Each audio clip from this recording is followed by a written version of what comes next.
Can you imagine waking up one day to find out your own mother tried to put your newborn baby up for adoption? Not because she was worried, but because she thought my pregnancy would steal the limelight from my sister's wedding. What the hell happened next still sends shivers down my spine.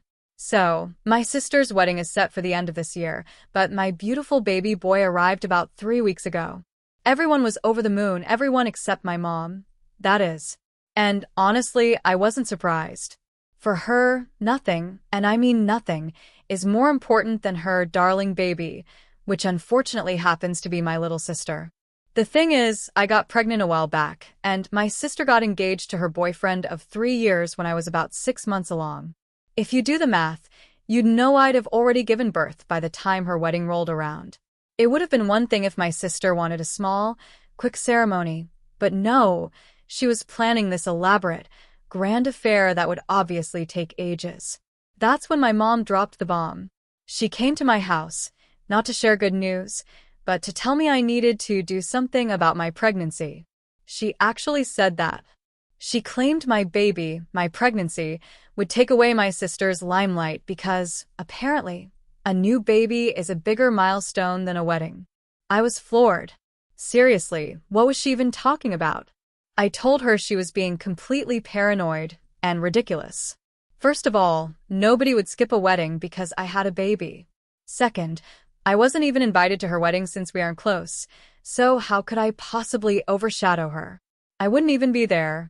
And it's not like I'm some celebrity. I was pretty sure no one at her wedding would be talking about me or my baby. I thought these were all pretty valid points, but my mother didn't care. She told me I needed to hide my pregnancy and my baby from everyone in the family and all our mutual friends, just so I wouldn't steal my sister's limelight. It was beyond insane.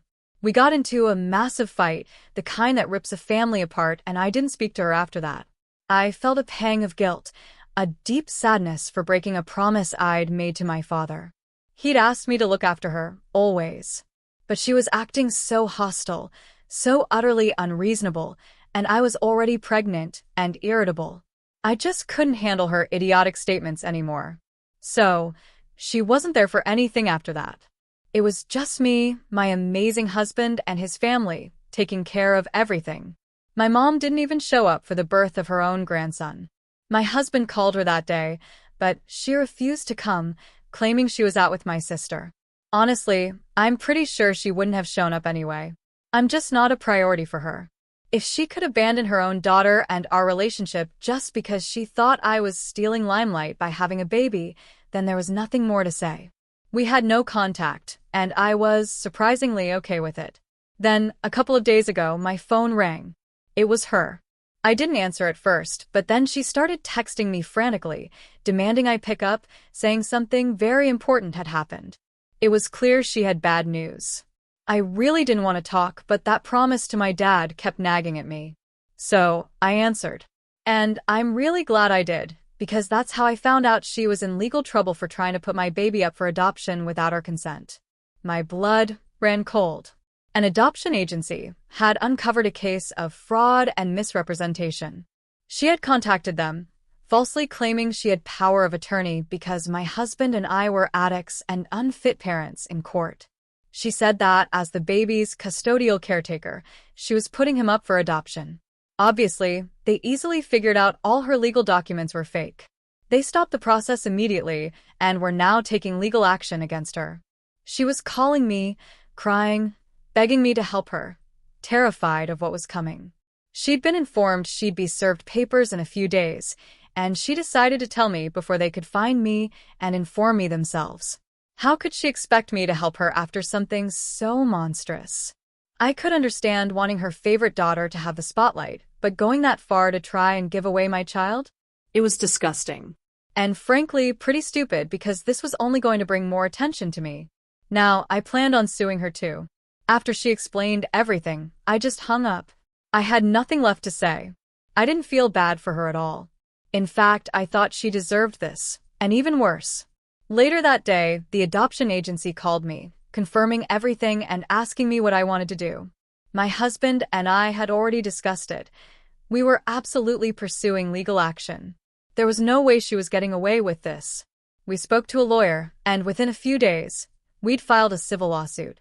The proceedings against her are starting soon, but given the seriousness of what she did, criminal charges have also been filed.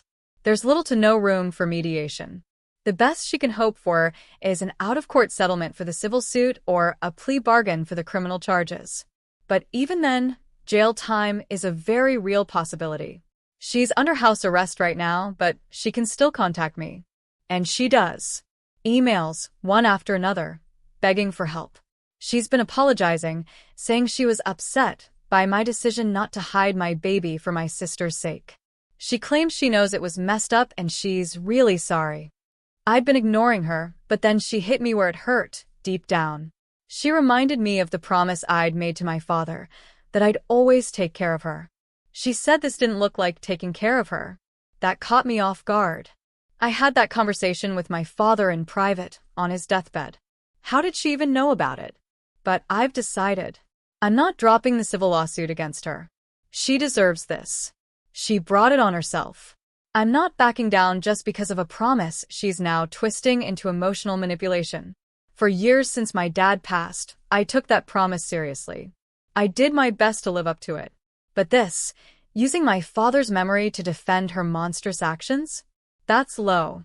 A lot of people have criticized me for putting up with her for so long, given how little she cared for me. But I don't know if you've ever lost a parent, especially one like my dad, to cancer. Making a promise to him on his deathbed? That's not something I could take lightly. That's why I endured her for so long. But this is crossing a line I never thought possible. My mind is made up. Nothing will make me back down. Even my husband agrees I've made the right call. I'm not asking for a fortune, just for her to pay back what I've spent on her over the years. Because, yes, I've been taking care of her financially since my sister wouldn't spend $1 on anyone but herself. That's probably why my father asked me to look after Mom. But I don't think he could have ever imagined this. I'm sure he'll forgive me, and even if he doesn't, I have to do this for my own sake. I know for a fact my father left her the house and a substantial sum of money, so she'll be able to get by. She also has her brother to lean on. And honestly, even if she loses everything because of this, it's no longer my concern. I've tried my best, and it's never been enough. I'm done trying to be a good daughter. I'm simply a mother now, and that's my only priority. It's been a few weeks since then, and we're in mediation for the civil lawsuit. It hasn't been going well. My mom gets too emotional, screams, and we have to terminate sessions. I don't know if it's a strategy or if she's genuinely losing it, but it's just delaying the inevitable.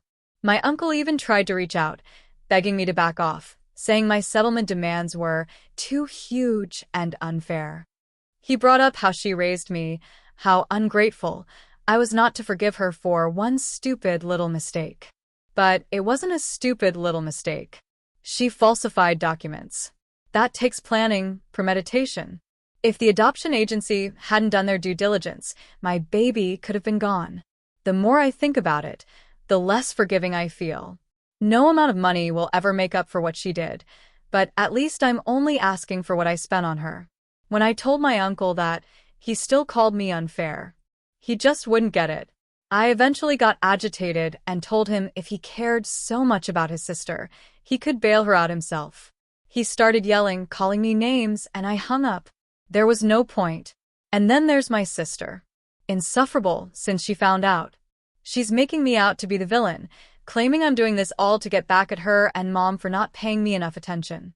At least my uncle had the guts to talk to me directly. She's been spreading rumors behind my back to everyone we know. Now the whole family knows about the lawsuit, which I really didn't want. It's so personal, so disturbing. I didn't want to talk about it, but now I'm having to answer questions, just in case I need them to testify if it goes to court. I tell myself it was bound to come out eventually. But the narrative my sister is pushing? That I'm just being vindictive? She doesn't understand the gravity of what our mother tried to do. This isn't some sibling rivalry. How can someone be so stupid and self-involved? Oh, wait. She's my sister. Not surprising, really. She's my mother's true daughter. It's actually kind of darkly funny, in a twisted way. This whole thing started because my mother wanted my sister's wedding to be the event of the year. She wanted me to hide my pregnancy and my baby. But now, because of her own actions, this is going to be the family highlight for a long, long time. It's scandalous, juicy gossip. And if I weren't directly involved, I'd probably find it fascinating too. It sounds trashy to say out loud, but it's really just poetic justice for my sister. Her wedding won't even begin to top this. Last week, the verdict for my mother's trial finally came through. She was convicted on all charges. Since she's a first-time offender, she'll pay a huge fine as restitution to both the adoption agency and me, plus a lot of community service. She dodged jail time, but she does have to attend court-mandated mental health treatment at a rehab facility. Her lawyer made it seem like she was going through something psychological. I'm not in touch with her anymore. I haven't been since we settled the civil lawsuit. I found out from other family members, and honestly, it feels fair enough. I also managed to get a restraining order against my sister right after my last update. That's another win. We're currently in the process of moving houses. It's stressful, but we can handle it. The settlement money came through a couple of weeks ago, and we're setting that aside for our son's future. We don't need it right now, and it's a huge relief. We won't even need to ask my in-laws for help. Everything's worked out in our favor. And even though my mother got lucky legally, she wasn't so lucky in her personal life. I've been hearing a lot of gossip, and people have even sent me screenshots of my sister's recent social media posts. She's publicly denounced everything our mother did, claiming she had no knowledge of it until recently and doesn't agree with her behavior. Even saying Mom deserves to be convicted. Which is not what she was saying to me before. Apparently, her fiancé and future in-laws weren't comfortable marrying into a family like this and were considering postponing the wedding. That's why she cut off our mother in such a public way. It sucks for my mom because all her life, she was dedicated to my sister. And now this is what she gets. It's sad, but well-deserved. I don't feel bad for her at all. Now that I'm moving, I'm going to have nothing to do with these people, and I really can't wait. It's been a messy, exhausting few months, but my husband and my son are the only people who keep me going. I'm so lucky to have a partner who understands me so well, and his family has been incredible throughout all this. After my dad passed, my in-laws were more there for me than my own mother ever was. I know not everyone is lucky enough to have such wonderful in-laws, so I'm incredibly thankful. I'm just really hoping this comes to an end soon. What would you have done in my place? Have you ever had family cross such an unthinkable line? Tell me what you think. I really want to know in the comments below.